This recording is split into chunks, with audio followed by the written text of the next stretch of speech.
So Kelsey Mitchell, she is back. Yes, obviously she is back for the Indiana Fever. We know that. We saw that a while ago. And obviously when she came back to re-sign for the Indiana Fever was, if I'm not mistaken, it was during the I think it was during the international break maybe, but she ended up leaving her team in Shanghai for personal reasons after a really good year in China. She had a really, really good offseason in China. And it's not like she had this, like, unbelievable, like, Kennedy Carter-esque situation where she just made her team suddenly, she was carrying team on her back. She actually took one of the better teams in the league and turned them into, well, the only team at that point to have beaten Hanzhou and Hanzhou, Liz Cambridge, and that Sichuan team. And as well as that, that team now has added Jonquil Jones, which is kind of crazy. But yeah, so you've now got Kelsey Mitchell, who has come back. She has come back for the Indiana Fever. And if you guys did not see it, Kelsey Mitchell is straight away.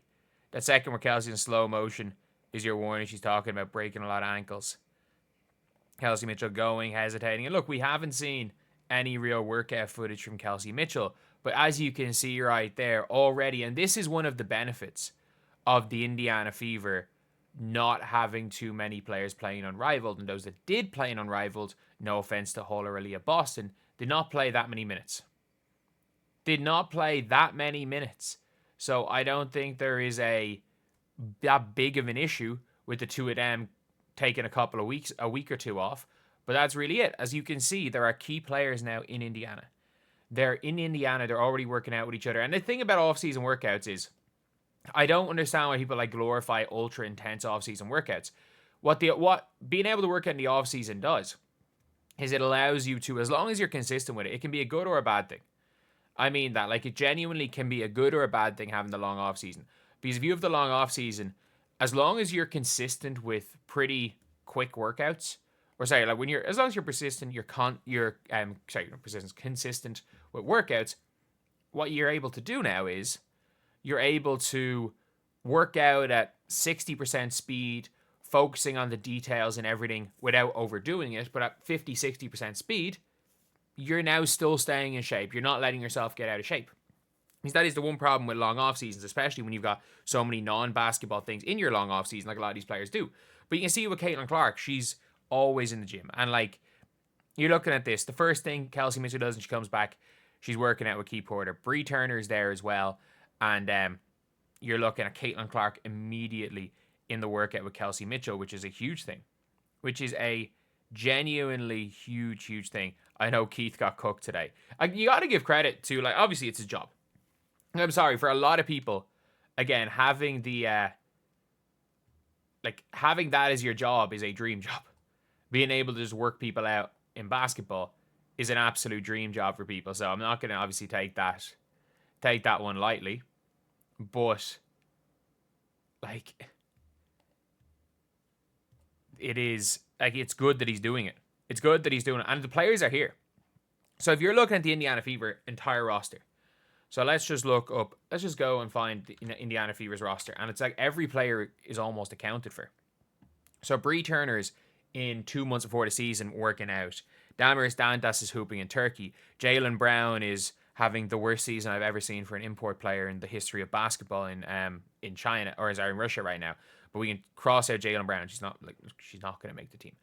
If Jaylen Brown makes the team, I will fully admit I'm wrong. And as a talent evaluator, I'm right sometimes, I'm wrong sometimes. I was very, very right during the season when right before with all like my Leonie Fibic hype when she was averaging like 4 points per game. But I was very wrong if you're looking on the NBA side with Bronny James. Like I was very wrong. He's way better than I thought he was. So you can be right, you can be wrong as a talent evaluator. Maybe she's just chilling. She's just chilling in she's just chilling in Russia. She doesn't really care. And maybe it's one of those things where her game will suit Indiana, but I assume they're going to take the draft pick instead. Sid Colson is playing in Athletes Unlimited. Dewana Bonner has been around in Indiana. And look, Dewana Bonner's a vet. She's been there long enough. She knows what she's doing. Sophie Cunningham's been back in Indiana. So the only player, and Natasha Howard has just won the Turkish Cup, beating Fenerbahce, which is huge.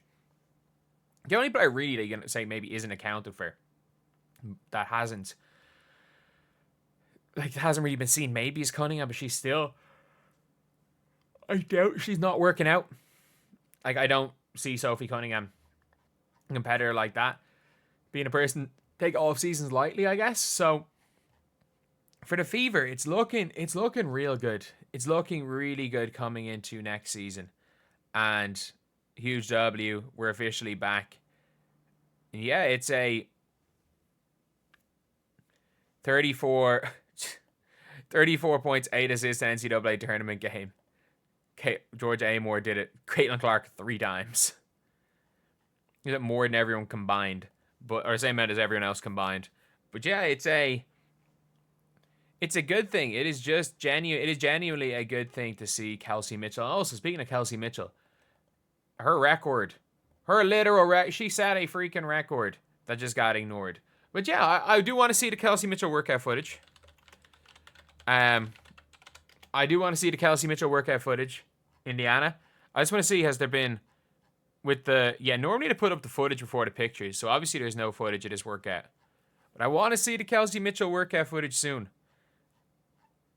And I mean, the old Fever admin, they put up a short thing of Sophie Cunningham's workout footage. We need the Kelsey Mitchell workout footage soon. Either way, though, look, I think the Fever are going to be good. I think the Fever are going to be real good next year. Again, look, defensively, it'll be interesting to see what Stephanie White can do. But when it comes to just pure offense, I don't think there's a scenario where the Indiana Fever are not one of the top, or not even one of the top, sorry, that they're not the top offensive team in the WNBA. Like, I genuinely don't think there is a chance in any way that, like, the Fever aren't the best offense in the WNBA. Unless something like the Dallas Wings happen again, where a team literally tries to go out with the tactic of, you can score 100 against us, we're going to try score 101, like the Dallas Wings last year. Like, as much as the Fever with defense, the Dallas Wings literally it looked like they were trying to give up 100 points every game last year. So I don't think the Fever, any team will ever be that bad in defense in professional basketball again. But yeah, it's an interesting one. Either way, it's good to see Kelsey Mitchell, Caitlin working out. It's good to see the players. Good to see Bree Turner there as well. It's good to see a lot of these players coming together for the Fever. Because for a lot of teams, almost all their players are overseas, or their players are just finished Unrivaled. And it makes sense not to be doing crazy workouts like straight after Unrivaled. But still, it's looking really good for the Fever. But anyway, that's the video. I'll see you guys.